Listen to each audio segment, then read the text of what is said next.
We will often encounter data which is not properly structured as well as with missing values. However, we have already learned how to manipulate data to handle unstructured data. Now, in this chapter, we will learn how to handle the missing values in the dataset. Is.na is a generic function that indicates which elements are missing. It uses a logical indicator true, false to indicate the missing values. First, load the data with na.strings to identify the list of missing value formats. Then apply is.na will give logical result either true or false if the row have a missing value. Here we have true at column 6 row 4 and again true at column 6 row 5. Simply adding is.na function might not be very useful, but by adding it with other functions like sum or to save the indices, that is the position, plays a very important role to impute the missing values. For this example, adding sum with is.na will give total number of missing values in the dataset. There are various ways to impute the missing values, but here I have listed two simple and common methods to impute the missing values. First, if we are aware of the missing values, we can directly impute a value like $, column name, trans among 3, then using is.na to call the indices of the missing values in the column trans among 3, then a left arrow indicating impute the value 52 to the indices of the missing values. This is one of the very easy way to impute the missing values. Else we can also use the average value to impute the missing values.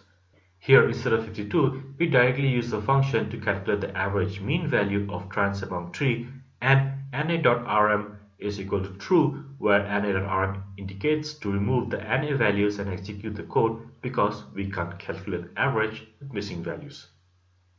Next is how to impute missing values based on percentage ratio. First, a quick summary of the data distribution for the trans among 2 column. Here we have a quick summary of minimum, maximum, median, mean, quantiles and number of NAs.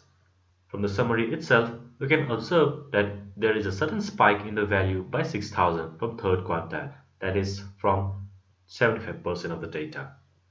There might be some human error while recording the data, therefore to get a clear picture, we'll visualize the data using box plot.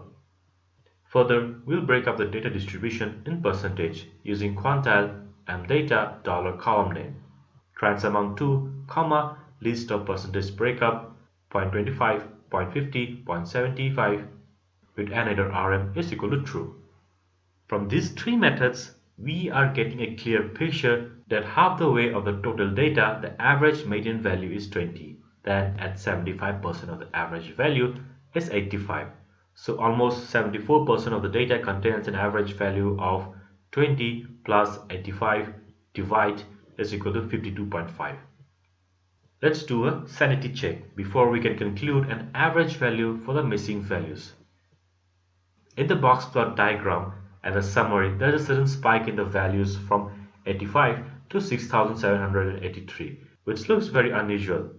Common reasons behind there is a chance of human error, so let's remove the outlier and redo the steps to see any difference. First, save the index values. Trans among 2 is greater than 2000. Then using the index value to remove the rows whose trans among 2 is greater than 2000. Again, redo the previous steps of creating summary, box plot, percentile breakup to understand the distribution. Again, break up the data distribution in 10% to maximize the visibility of data distribution.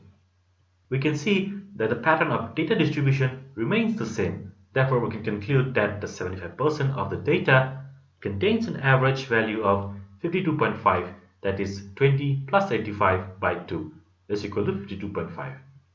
Now once we are aware of the value, we can use the is.na function like before to impute the missing values.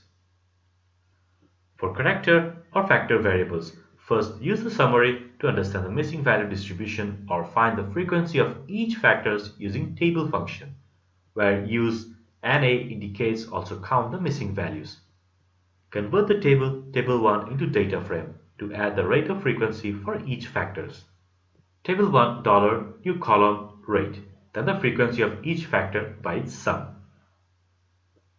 Break up the data into 25% using quantile. From the output, we can observe that 75% of the departments occur with an estimate of 5,000 times and 25% with an estimate of 8,000 times. So again, we will take an average estimate of 2,629 plus 5,060 by 2 is equal to 3,845. Because from 0 to 25% it has 1,503 times, 25 to 50% it has 1,126 times, and 50 to 75 2,431 times. Hence, we will conclude a value which is closest to 3,845. Now filter the data based on frequency range from 300 to 4,000. We have store and organization. Hence, we can impute the missing values with store and organization. Else, we can also categorize the missing values as missing. Next, we will learn and perform how to transpose the data using Reshape2 package, manipulate character strings with pattern matching and replacement,